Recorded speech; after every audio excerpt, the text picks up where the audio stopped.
Ховд аймгийн Застарга Инх хотын болормоо Монгол Улсын Улсын хурлын ээлж сонгуулийн дүнгээр Улсын хурлын гишүүнээр сонгогдож тангараа өргөсөн.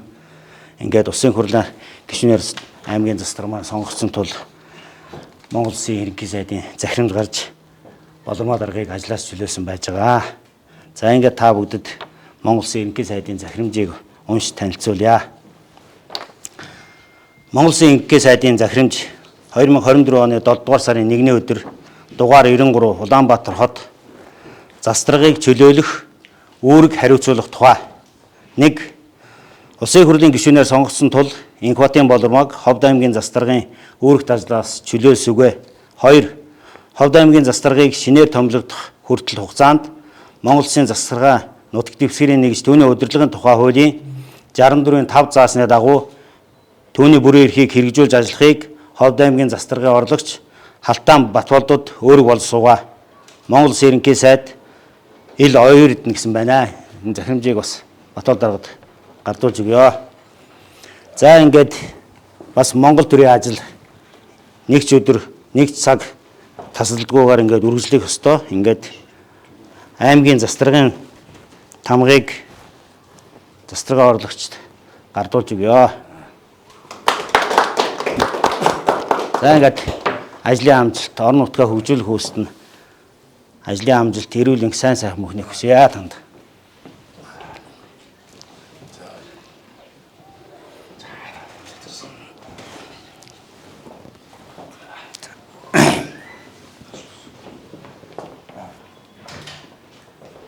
Өнөөдөр Монгол төрийн хуулийн дагуу Монгол Улсын их хурлын 9 дахь удаагийн сонгуул болж Монгол төр одоо эмэгтэйчдийн зохион байгуулагдаж байна. Монгол төр анхудаа 126 төлөөлөгчтэй гишүүнтэй парламентыг байгуулад улсын их хурл засгийн газрыг одоо байгуулах үйл явц улс орон даяар өрнөж байна.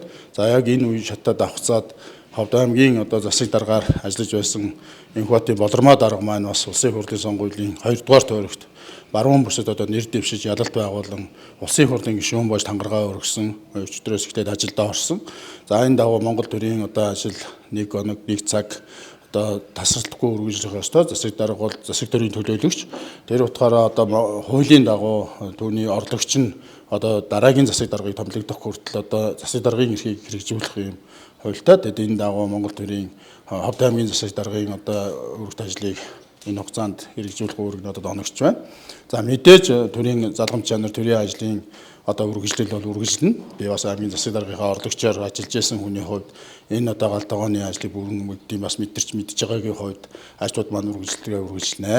Гагцгүй Монгол төрийн наадам болох гэж байна. Монгол төрийнхөө наадмыг монголчууд сайхан өргөн дэлгэр сайхан тэмдэглэдэг уламжлалтай наадмаа хийн. Наадмын дараа намар гээл одоо дараагийн ажлууд ундардаг. Яг л одоо уламжлал ёсны дагуу бүх ажлууд үргэлжлээд явна.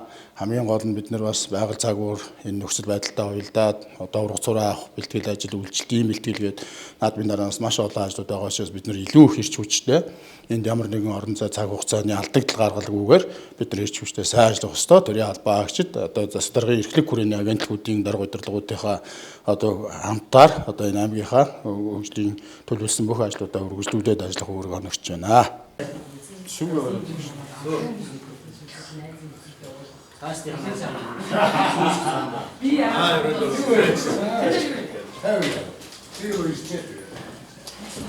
Yeah.